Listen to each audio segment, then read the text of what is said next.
வணக்கம். பரபரப்பு செய்திகளுக்காக நான் மதுமிதா.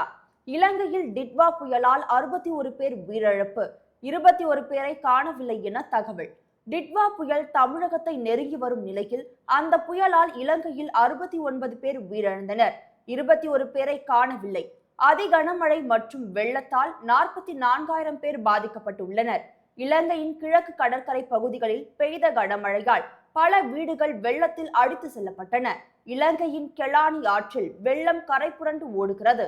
தலைநகர் கொழும்புவிலும் பல பகுதிகள் வெள்ளத்தால் கடுமையாக பாதிக்கப்பட்டுள்ளன. சாலை மற்றும் ரயில் போக்குவரத்து துண்டிக்கப்பட்டுள்ளன. பாதிக்கப்பட்ட மக்களுக்கு உதவுவதற்காக 20,500 ராணுவ வீரர்கள் களமிறக்கப்பட்டுள்ளனர்.